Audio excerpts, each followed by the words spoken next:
Hello, Greg, and welcome to Yes and. How are you, my friend? Avish, I'm great. Yes. And thank you for having me. I really appreciate it. Absolutely. No, I've been looking forward to this. You and I have met a few years ago through the Speakers Association and kind of chat a little bit. And you just, as everyone here will find out, is you've got a really interesting approach, which is very different but sort of similar to what I do. And so I was really kind of excited to chat both about your content, but also a bit about your performance and your process because I find that very interesting. So before I get off and running and picking your brain about stuff, for people who are unfamiliar with the Greg Offner experience, could you just give people kind of a quick 1 minute overview about kind of who you are and what you do? Yeah, sure. I came into the world of speaking via dueling pianos.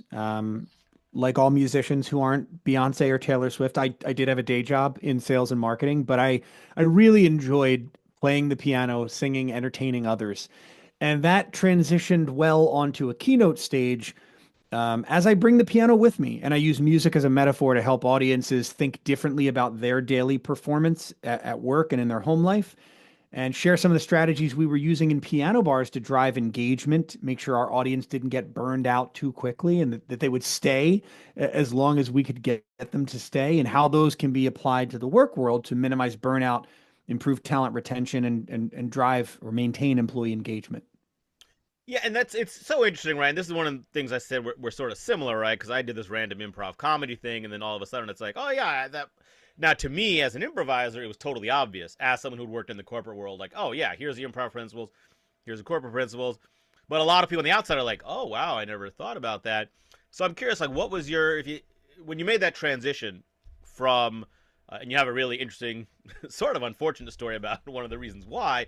But when you made that transition from doing the piano bar thing to becoming a speaker, kind of, what was your thought process, and how did people kind of respond to it initially? I think the uh, it was quite literally a process. I mean, the vocal cord injuries aside, the whole reason that I had to stop being a performer was all those vocal cord injuries, and we can talk about that in a little bit. But when I first entered the space of keynote speaking, I wasn't really sure how it fit. I didn't immediately see that connection or see the need to make that connection. So I started speaking about disruption. The program was called Dueling with Disruption, and it sort of played on how we would not know what songs were going to be requested each night, and yet we still had to deliver a performance that resonated with audiences. And at work, we're not sure what changes are going to come, but we still have to deliver a performance that resonates with our audience, our customers, our colleagues, etc.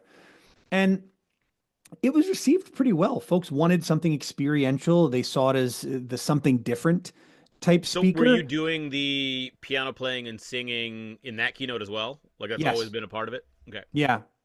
It was my first coach in this business, and I think that if I've achieved anything yet in my career, it's because of all of the people who have rallied around and helped me and coached me and mentored me. Hmm. And my first coach said, like, you are an idiot if you don't use the piano. It's such a competitive advantage. And I was like, okay. So um, that was well received. The difference Hmm. maker, I think, for me in a lot of early sales opportunities. But as I spoke and got valuable feedback from audience members and clients, it became apparent that there was more value and I think interest really for me too in the engagement space and the conversation about burnout. And there it felt like too there was more room to grow there. Hmm. And I guess that's partly due to the pandemic. I started in June of 2019 speaking full time. And then in January, the world sort of knew the pandemic was coming, and in March, America figured it out. Yep. And and like overnight, everybody's living the biggest disruption you could imagine. So I kind of felt like I was preaching to the choir, or at the very least in a very crowded pool, and that I was the least competent swimmer. So I was like, I got to get out of this pool and find a place where I think I'm a better fit. And Hmm. that's how I wound up in the engagement, burnout, and talent retention space. Yeah, and it's interesting there. And I don't remember if I read about this in your book, which for those listening is called The Tip Jar Culture. It's a great book, kind of ties everything you do together. Or if I saw it on a website. But when that everything went virtual and all of us speakers had to figure out how to do virtually, and for people who are kind of 50% performers, as I am, as I assume you are, it was even harder because it's like, oh, we can't just talk at the screen. But you pivoted in a very creative way in that you just started doing virtual piano bars, right? Could you talk a little bit Hmm. about, because it's such an interesting approach, because obviously piano bar, you think you get in person, you have some drinks, you crowd around a piano, but you're like, oh, well, it's a pandemic, so I'm going to figure out how to do this virtually. Yeah, I did. I did. I think literally two speeches that I had booked, and Mm-hmm. then the last speech was on March 13th or 14th. And I mean, I started the program and I had a full room. And by the time I was finishing up, half the room had left. They were all getting, text messages and Yeah, it was all shut emails. And so, I down. mean, I stepped off and I said, "What's happening?" The meeting planner said, "Everybody's workplace is shutting down and you should probably get on your way as well." Yeah, get on a plane Um, before you can't. and so a lot of contracts canceled and a lot of contracts wanted to pivot, but they didn't really know how they were going to pivot. And so there was this couple month lag where it felt like nothing was happening. I was keeping the Miller Lite business in business for sure. Yep, yep. But while I figured things out, a couple of folks reached out and said, "Hey, you do the piano. Could you do something just fun that's really not even content driven, but that's just fun for our people? They're feeling burned out. They're sick of the whole wear your college sweater on Zoom or bring your pet on Zoom or, Yep. whatever." And so I thought, well, if I can figure out the sound, how to make it sound good on Zoom, Mm-hmm. we can use the chat just like request slips. Yep. So this could work. And being a professional musician helped because I already had a ton of sound gear at the house. Sure, And that yep. was a challenge for keynoters right away, is that like Amazon was selling out of every pro audio piece of equipment and cable that you could think of. So it took a couple months to really dial in what the sound would look like and make the video quality, acceptable. And I was by no means making keynote speaker fees for this, but I was working. I was Yeah. doing something that people seemed to enjoy. Um, and it was a nice pivot point for the business. This I guess we're the world's first virtual piano bar. Nobody's told me otherwise. So it was a pretty cool and also pretty scary time in life. Yeah, I remember. It is interesting though how when you pivot properly, I don't know if you found this, so I pivoted to doing improv comedy virtually. And similar to you, I use the chat instead of the, asking the audience for suggestions, or I'm using the chat. And what was so interesting is I found in some ways I got more engagement virtually, because an audience member who might be sitting there not wanting to yell out a suggestion, or I play this expert game where I'm the expert on some random topic and people ask me questions, um, that person is much more willing to just type something in the chat. So all of a sudden, I'm getting more suggestions and better suggestions than I did when I was live. I don't know. Did you experience that, or you found? I mean, I feel like with music slips, I think you probably got a good amount either way. But I'm curious if you, It was hit or miss. yeah, I play up the miss part in my keynote when I share what the experience was like, but I would say it's 50-50. There were some audiences where everybody did want to turn their camera on and they did want to engage, and the delay made it really funny when I got a whole group singing along because they're all like half a beat off, so it yep, just sounded god awful, but uh, it was fun and funny. But there were some gigs where everybody's camera was off except mine.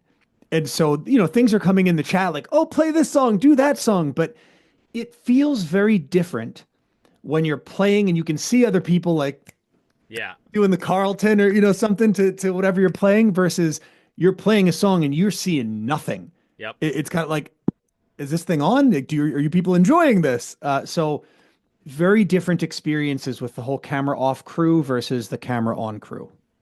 Yeah, and did you find this? Because it was the same with improv, right? When you have an audience laughing, smiling, engaged, versus a lot of the cameras off. And sometimes I did just straight webinars where there was no audience feed; it was just me. But I found it once I kind of got over the awkwardness. For me as a performer, I found it useful. It really just helped my kind of performance discipline of like, how can I perform my best doing comedy when I have no audience to feed off of? And it really kind of developed this skill I never really had to develop of like pushing through just trusting my own instincts, like, all right, this is working because I can't get any. Now, I much rather do it in front of a live audience, but I found it helped me kind of develop that discipline internally.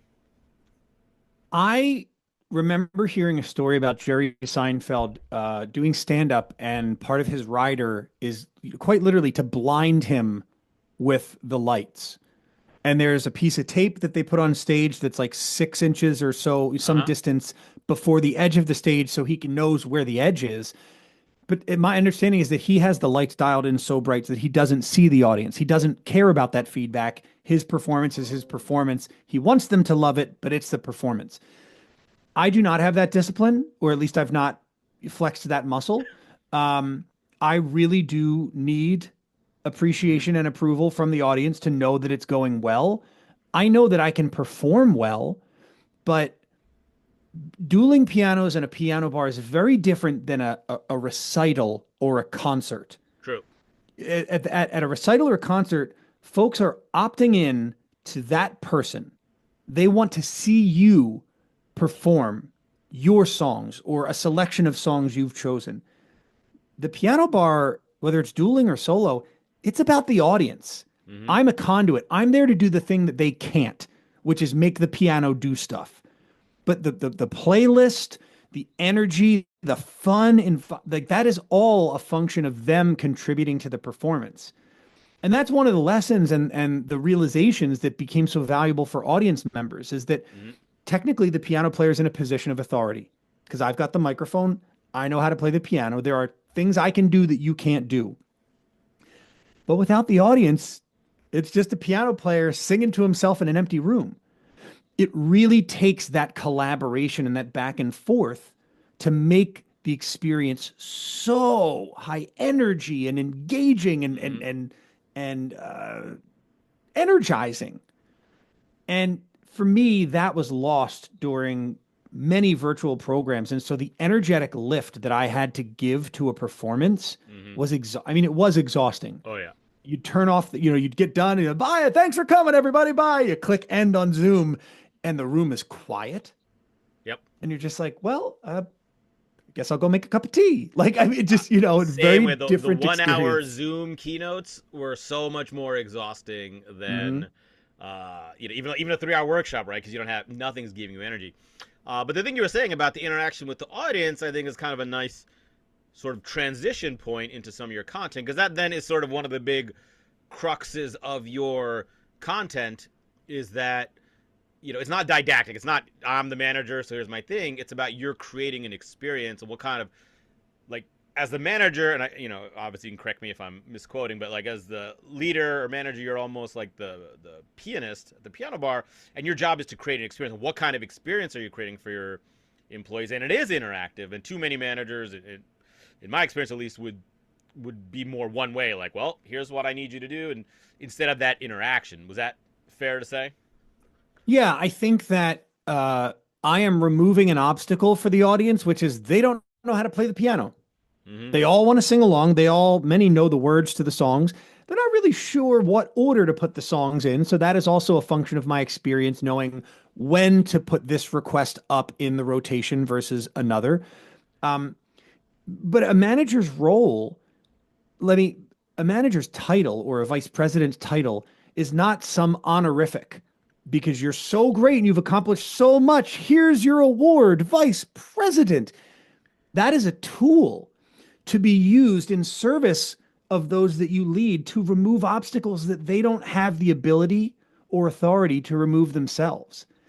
And I see that missing in some workplaces today. That causes trouble in most workplaces when a manager, leader, executive thinks, well, I'm the executive, bow down, come into the office and remind me how amazing I am. Like, no, you are the executive to help them be amazing. Yeah. And that is the mindset shift. Quite frankly, a friend from military school shared with me. So I went to Valley Forge Military Academy. Mm-hmm. That was my high school experience. And once you graduate, you join the ranks of the Alumni Association.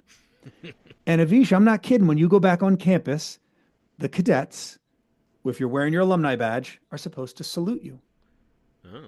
Super cool. Like, let me tell you, nothing is cooler than being 19, freshly graduated from high school, and coming back to screw with a bunch of little kids, make them salute you, right? But that's what a lot of alumni did because it was like, this is my turn to be important, damn it.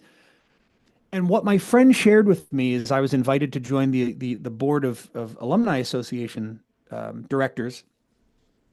He said, you know what I really try to impress upon new members is that we're not here to be important or saluted or yes stirred by the cadets. We're here to use our experience and new authority to help make their experience better. That was a huge mindset shift for me in how I showed up as an association board member. Mm-hmm. And I think it is the mindset shift I want to leave leaders in the audience with that, yes, you must have done something right to be given this role and responsibility. But you weren't given it so that you could be feted and lauded and celebrated. You were given it so you could help other people do their best work.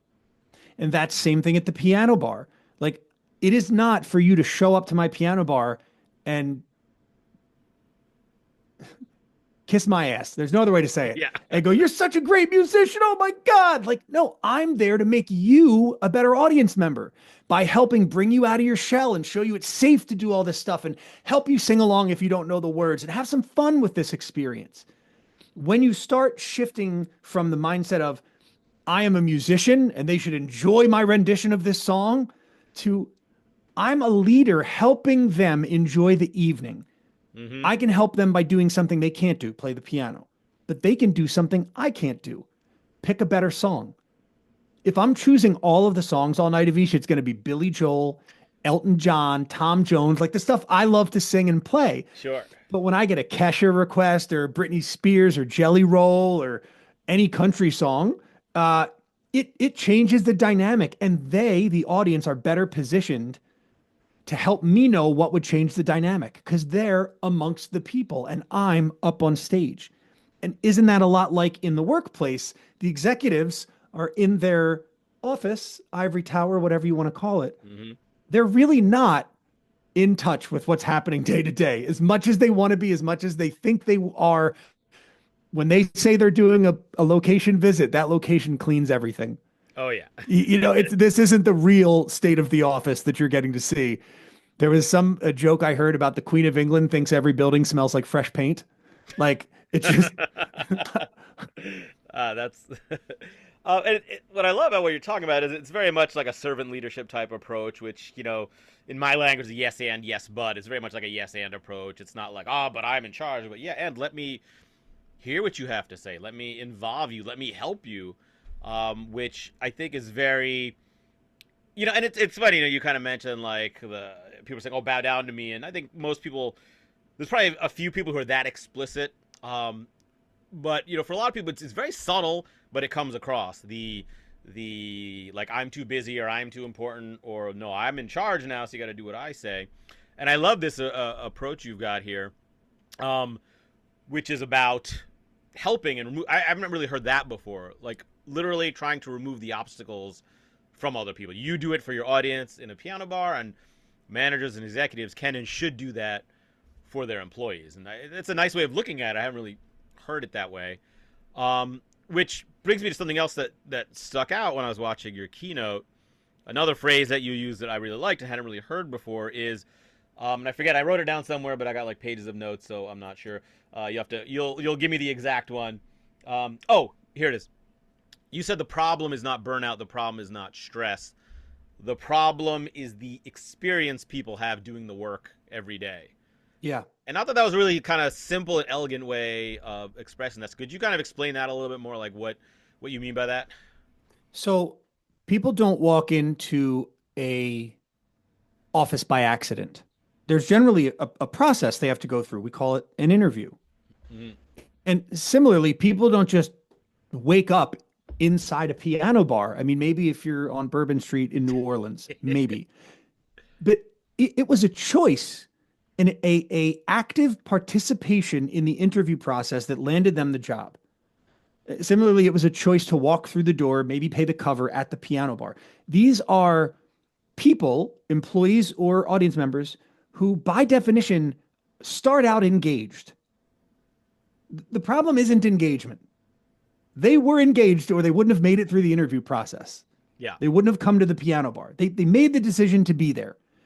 The problem is, why are they making the decision to disengage? It has nothing to do with whether or not you have a happy hour every Friday or comfy couches or a ping pong table in the office. It's that working here is harder than it should be. And management isn't doing anything about it. The experience of doing the work, not being in the workplace, although, of course, we should address hostile work environments or Sure. substandard things, but it's mainly that I have told them 15 times this freaking copier's broken and now I got to stand here. Like, fix the damn copier. That's why you're a vice president, because you can authorize the payment to fix the copier. Do it. Do these things to make doing the job easier, and people will do the job more often. We love it when things are easier. That was Uber's whole approach. They certainly didn't have better cars. They don't have any cars. Yeah. They just had a better way to get a car. They made getting a ride easier. They didn't do anything about the actual ride itself. And so that's the challenge in the workplace when it comes to burnout. I mean, think literally, I hate it when speakers do this, but I'm going to do it.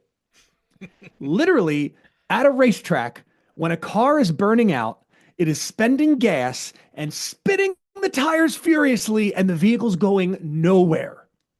That is burnout. We are using so much energy and yet we're going nowhere. And so if that's happening in the workplace, the very natural human reaction is, I don't want to do that anymore. And so that's where this disengagement comes from. Mike, this guy who owned the piano bar, his name's Mike Marguerite. So Mike used to say, as long as the audience believes you're going to give them what they want, they'll stick around. And he was saying that in the context of, hey man, it's okay if you get a request and you don't know the song, it's all right. Like, just on your next break, go try to figure it out. Like, listen to it. They'll stick around as long as they think you're going to at least try to give them what they want. And the same is true in the workplace. Our workers, maybe instead of thinking of them as employees, maybe we should think of them as audience members. Right? So an audience is a customer of a musical experience, of a comedy show. Like, the audience is the customer, right? But also the coworkers, the staff, the bartenders, the talent manager at that comedy club, like, they're also audience members. They're internal though, right? They're not external like the client, they're internal. So what if we thought about employees as our internal audience? They're going to stay as long as they believe we'll help them get what they want. So what do they want? I mean, there's a lot of ways to answer that, but one thing they all want is they want work to be easy, or at least not unnecessarily difficult. Because some things are just hard. Like more frictionless, like less. Yeah, Let me exactly. do my job. Unnecessary. Some friction's good, Sure. right? You need friction to walk, but unnecessary friction, walking uphill at an 80-degree angle, like, if you can avoid it, maybe go around the mountain, right? Right. So, like a copier that always breaks, or an overly negative manager, or bad or climate. or any number of things that make the act of doing this job worse than it ought to be. And I don't think, unless they've read my book or have heard my keynote, there's a whole lot of people that are spending time thinking about that. Instead, we've spent 20 plus years talking about engagement from the lens of, how do we make the workplace more enjoyable? Could we have chats every hour and just talk about feeling like, there's nothing wrong with that, but that's not fixing the real problem. Ed, you, I'm jumping ahead a little bit, but you cited a study. What I love is I get the feeling you're either closeted or maybe an overt, a bit of a nerd. I can't quite tell, but overt. It's quite overt, Avish. Thank you. Based on listening to your keynote and book, I'm like, you talk about the music and you play great songs, but you'll throw in like these nerdy, obscure studies. You like cite studies that they're not the ones that every speaker talks about. So you mentioned Carl Gruss, who I had not heard of before, talking about this idea of the joy of being the cause. And so if you could share a little bit of that, because it's a little bit different than what you're talking about, but we're talking about engagement. And a lot of that comes to some stuff I've researched, some of the more well-known stuff that people call the relationship between autonomy and motivation and engagement, which kind of ties a little to that. So could you just talk about this Carl Groos joy of being the cause thing and how that fits into what you're talking about? Yeah. So, I brought up a couple of concepts out of order in terms of my keynote, but this idea of thinking of the audience, our employees as an audience, right? At the piano bar, I've got maybe 50, maybe 250, give or take, people in the audience. What do they want? And not just like what do they want on their request slip, like what do they expect this evening's going to be like? Some of them uh, just want to watch. Some of them want to be the star of the show. They're hoping they can figure out a way to get up on stage and do some silly bit with us. Uh-huh. And there's all this stuff in between. But what I've learned over the many years I worked at piano bars is that there's three buckets of people. I call them archetypes. Mm-hmm. And they're keepers, leapers, and sleepers. So those are the three archetypes: keepers, leapers, and sleepers. Now, the keepers are the regulars. They're the folks who, when they travel to Milwaukee, they're Googling, what's a piano bar in Milwaukee we could go to tonight? They are the folks who know the songs they want to request before they walk in the door. They're there, they're clapping, they're singing, they're having a great time. Like that's their jam. The leapers, they could be there for a corporate party or a birthday party or a bachelorette party or a girls' night out, whatever. They're there for a good time, not a long time. Mm-hmm. So they want something that's going to deliver an experience that they can enjoy and then let them move on with their day, wherever it is that they're going. And then there's the sleepers. What do they want? I mean, they're not literally, hopefully, asleep, but more like energetically, they're kind of dead. And so how do we engage them? How do we put on an experience that engages all of them? In my keynote and in my book, I go into each of those groups specifically. But what Carl Groos has to do with this is what all of them have in common. They're all human beings.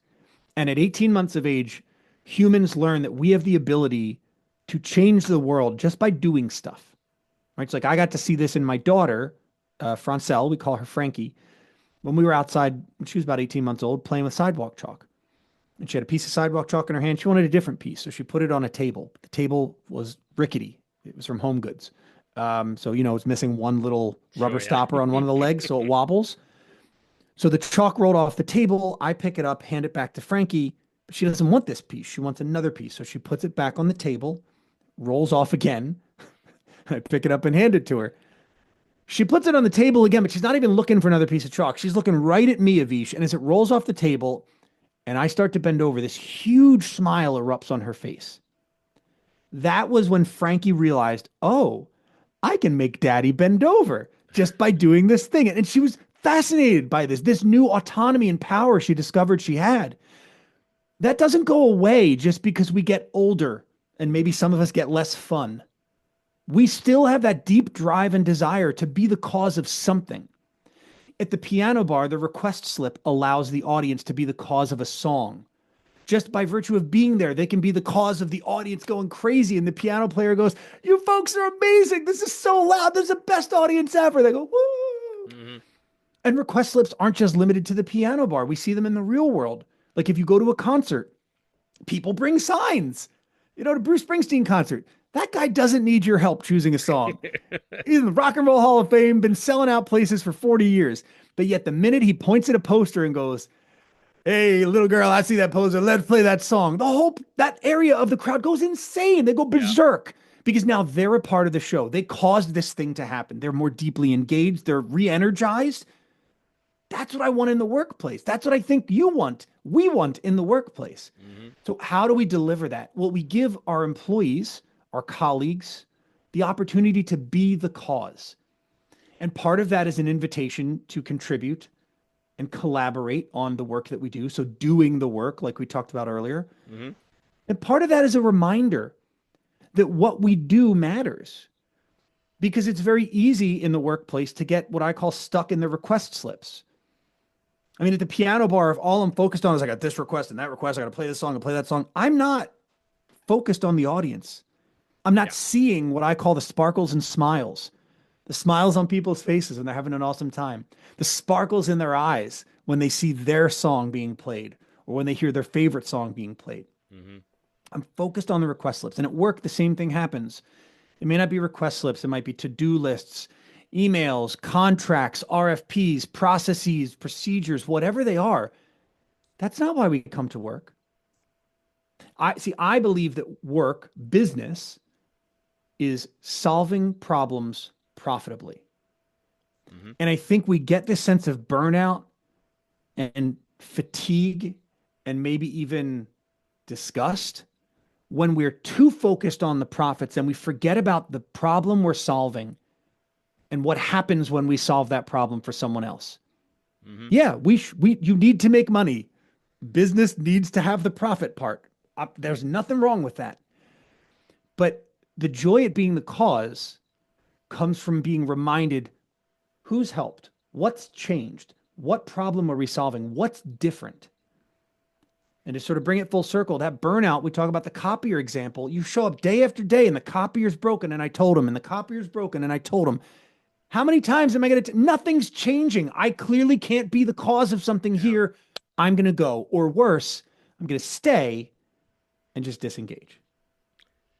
Yeah, it's such a great reminder. I love that thing about being caught up in the slips. 'Cause I used to find this in improv. There are a bunch of different improv games. They all have rules, and some performers get so focused on playing the game right. Like, for example, and this is when I do some keynotes. This is one of the more challenging games where we get a letter from the audience, like S, and then you and I would have to have a conversation where we were not allowed to use the letter S, and it couldn't be anywhere in the word, in the middle, at the end. And I'll bring audience members up to play this with me, a really challenging game, and I remind them, like, look, that's the rule, but the goal is to have fun and entertain the audience. And what's ironic is when people go really slow and successfully don't say the letter S, the game is really boring because they're slow and there's no energy. But when they go fast and try and they make a mistake, then everyone laughs and that's successful. It's the same sort of principle, like, well, here's the process, here's the method, here's the technique. But if you get so obsessed over that, you miss sight of the bigger picture. That's when we get burnout, that's when we get disengagement, that's when we create a bad experience. And that's, we're talking about jumping around. Basically, what we've been talking about, without using the term as much as culture, what kind of culture do you have at your organization? And you talk about creating a tip jar culture, which is the title of your keynote, the title of your book. And there's really 3 principles of building a tip jar culture. And I believe we were mostly just talking about principle number 2 in what we were just talking about. Mm-hmm. But if you don't mind sharing with people kind of what are the 3, what is a tip jar culture, and kind of what are the 3, you don't have to go too in the weeds with it because obviously we want people just to read your book, but what are the kind of the 3 principles of building a tip jar culture?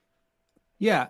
The principles will lead to the tip jar culture. And so the first one I call take a sip. What it's really about is not so much taking a sip of something. And maybe to give this context, I have to share that at the piano bar, one of the first things you'll hear is what we call the spiel.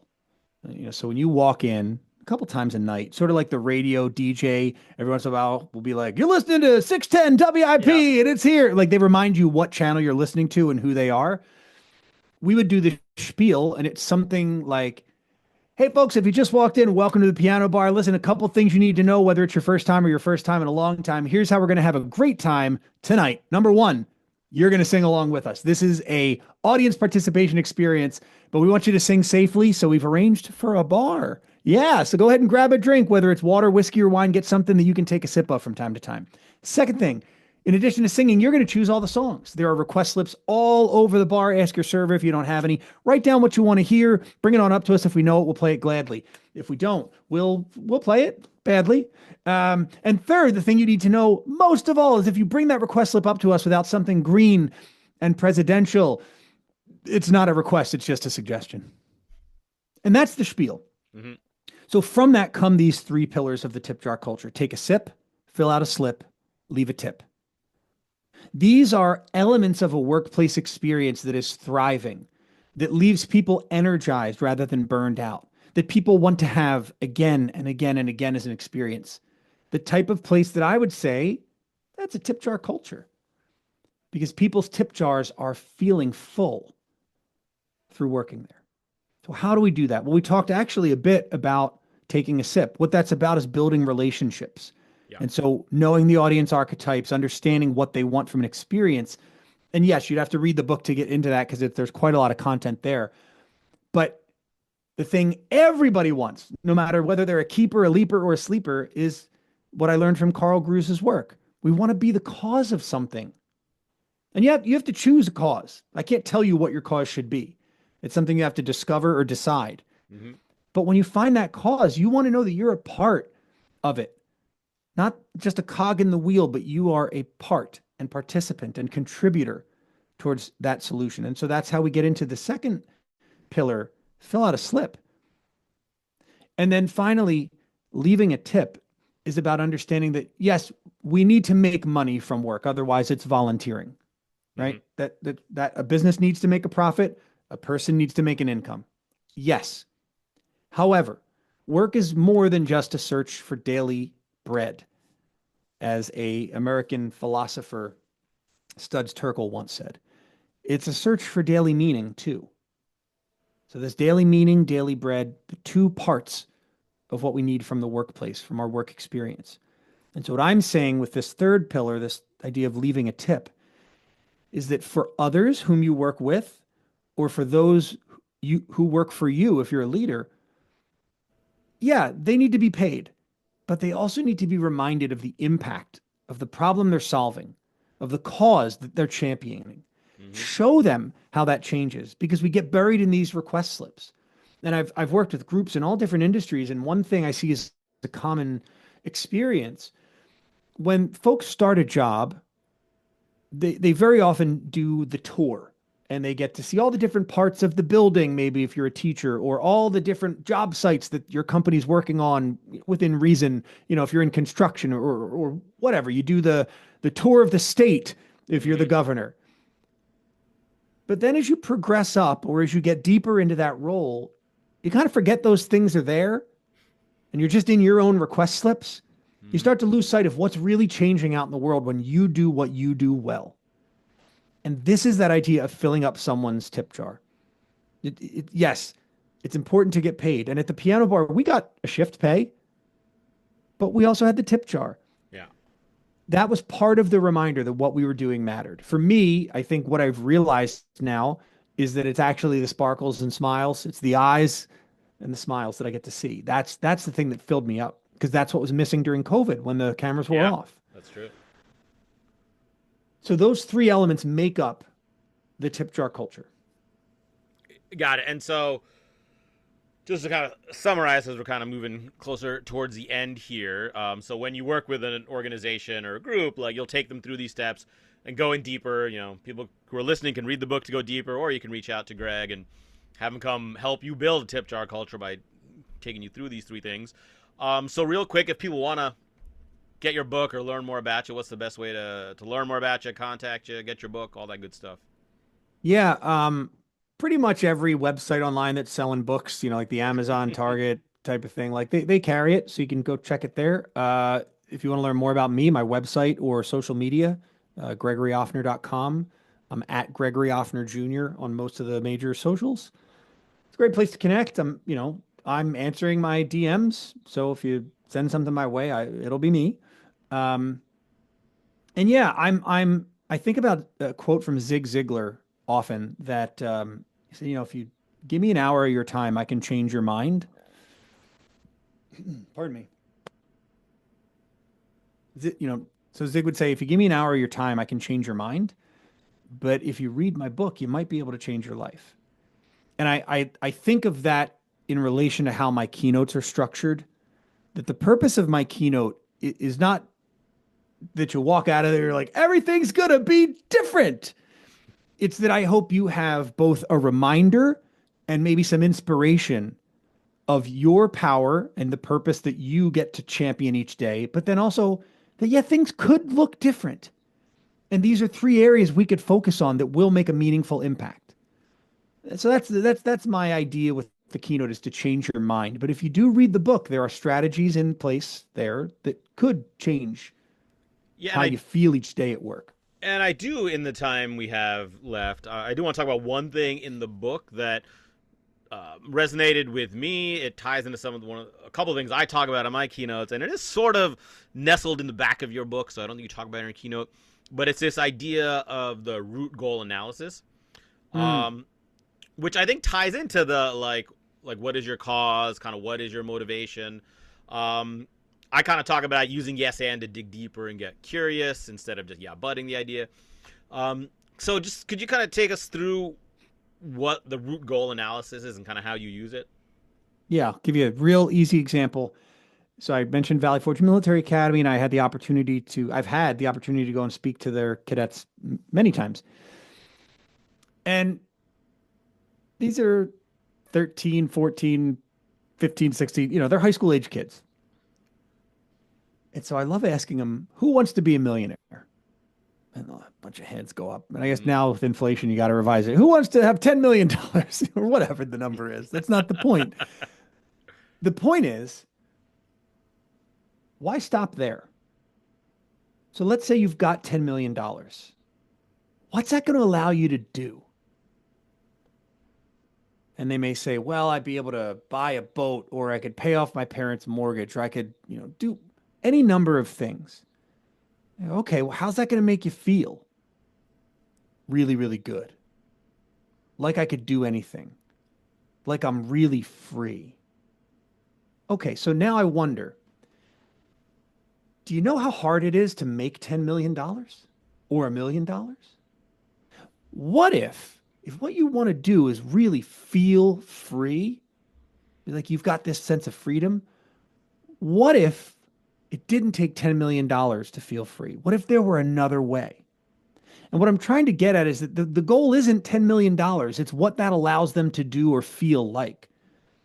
So I had a guy after a speech, this is, 4 years ago, come up to me and ask what I thought he should do because he wanted to spend more time with his kids, his grandkids, and go fishing. And so he had this job that he was working, but his plan was he was going to buy a 10-unit apartment building.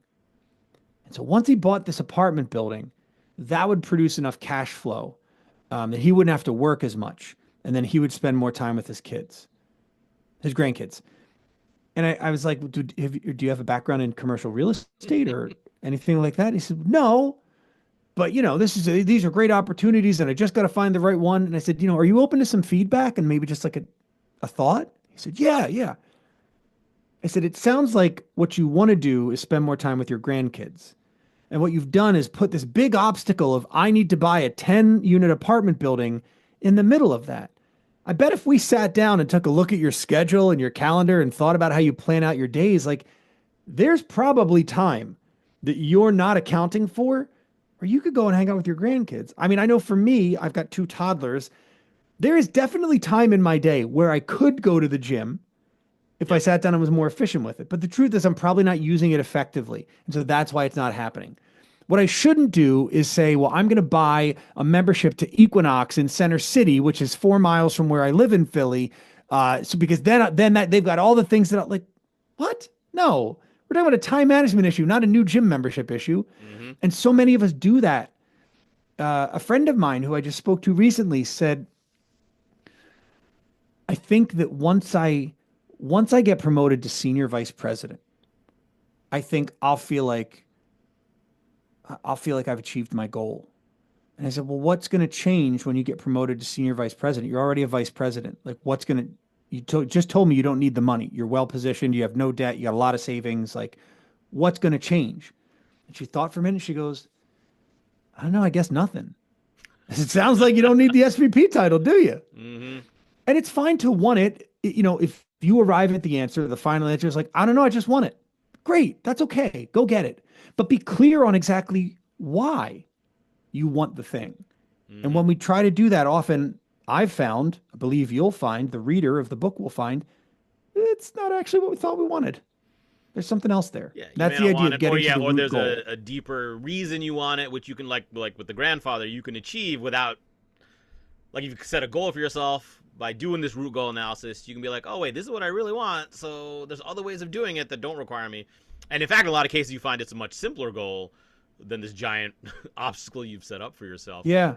And then I think you could also, talk about culture. You, as a manager, you could use that same technique too. Like if an employee comes to you with a request, maybe for something that you can't do because it's too expensive, if instead of just saying no, instead of say, well, why do you want that? Why do you want us to do that? And then really inquiring more, maybe you can find their root goal and help remove the obstacle without, like we're talking about the printer. Maybe they're like, oh, we want to buy this fancy new $100,000 printer. Well, you're like, well, you don't have the budget for that. Instead of just saying no, well, why do you want that? Well, it's this, and why do you want that? Oh, and then all of a sudden, oh, look, we can accomplish that same goal by, this $5,000 solution, which we can afford. And so yeah, I just love that technique. So thank you for sharing that. We'll come back to that time. I'm going to finish up with one more question. One final question I'd like to ask everyone. Before we get to that, a reminder, if you want to learn more about Greg, go to GregoryOffner.com. That's 2 F's. His book, The Tip Jar Culture, you can get anywhere books are sold. You can check out his socials, and I will link to all of those in the show notes as well. Cool. So, Greg, thank you very much for this conversation. It was great. I learned a lot. Had fun time chatting. And I'd like to finish by asking you a question. This is my last question for everyone. I talk about switching our default from yes but to yes and. One of the reasons I feel passionate about that is I think the world would be a better place if everyone just simply started from a default mindset of yes and instead of yes but. So what I want to ask you is, what is one small thing that you believe if everyone did, it would make the world a better place? Just one small shift that if everyone did, the world would be a better place. Oh my God. Use their turn signal. I love it. Just use the turn signal. It's there. Let people know. Yeah. Which, if you're talking root goal analysis, it just be considerate of other people, right? Like it just I mean that is true, but I'll tell you what I think is the more honest or meaningful answer. I did a keynote in Dallas earlier this week, and it was at a mega church, and the green room was one of the pastor's offices, and there was a whiteboard that it looked like they had some goals and stuff on, but at the top in big letters said there are children being raised in homes in our community who don't know they are loved, valued, and that they matter. And so what I think would make the world a better place is if we all just took a moment to tell somebody, if it's our kid, if it's our spouse, if it's a colleague, a friend, a parent, remind them that they're loved, that they're valued, and that they matter. That, I think, would make the world a better place, Avish. That is a great answer. Thank you very much, Greg, for sharing your experience, your insight, your wisdom, your fantastic answer to that question. And everyone who's listening, check him out, GregoryOffner.com, The Tip Jar Culture. Thank you, Greg. Thanks, Avish. Bye, everybody.